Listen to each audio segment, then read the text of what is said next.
আসসালামু আলাইকুম সবাইকে। আজ আমি অনেক হ্যাপি একটা কারণে রাজশাহী থেকে পাবনা যাচ্ছি। কারণটা শুনলে আপনারা হয়তো অনেক হ্যাপি হবেন।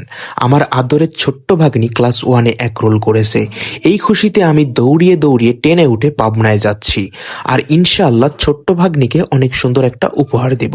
অবশেষে পৌঁছে গেলাম পাবনায়। এই যে আমাদের লিটল চ্যাম্পিয়ন, ওর সাফল্যেই আমরা সবাই খুবই হ্যাপি হয়েছি। পাবনায় যাইতেই সন্ধ্যা হয়ে যায়, তো ভাগ্নিকে নিয়ে সন্ধ্যার পরেই বের হই ভাগ্নিকে কিছু উপহার কিনে দেওয়ার জন্য। মানিব্যাগে সীমিত পরিমাণে টাকা থাকার কারণে কিছু টাকা এটিএম বুথ থেকে উঠিয়ে নেই।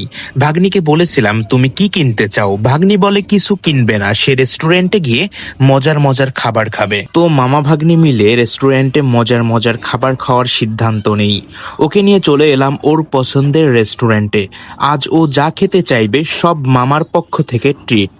রেস্টুরেন্টে ঢুকেই তো আমাদের ম্যাডাম মেনু কার্ড নিয়ে সিরিয়াস গবেষণায় বসে গেছেন। রোল এক হয়েছে বলে কথা, অর্ডারটাও তো স্পেশাল হওয়া চাই। সে এমনভাবে মেনু কার্ড দেখছেন যেন আজ রেস্টুরেন্টের সব আইটেম টেস্ট করে ছাড়বেন। ম্যাডামের চয়েস আছে বলতে হবে, রোল যেমন এক, খাবার নির্বাচনেও সে 1 নাম্বার।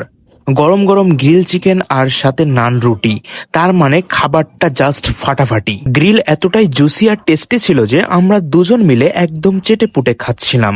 বিশ্বাস করেন, তৃপ্তি করে খাওয়ার আনন্দটাই আলাদা। সব মিলিয়ে আজকের দিনটা স্মৃতি হয়ে থাকবে। পেট আর মন দুটোই ভরে গেল।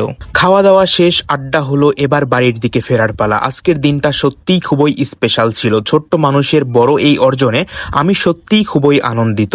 সবাই ওর জন্য দোয়া করবেন যেন ও ভবিষ্যতে আরো বড় হতে পারে ইনশাল্লাহ।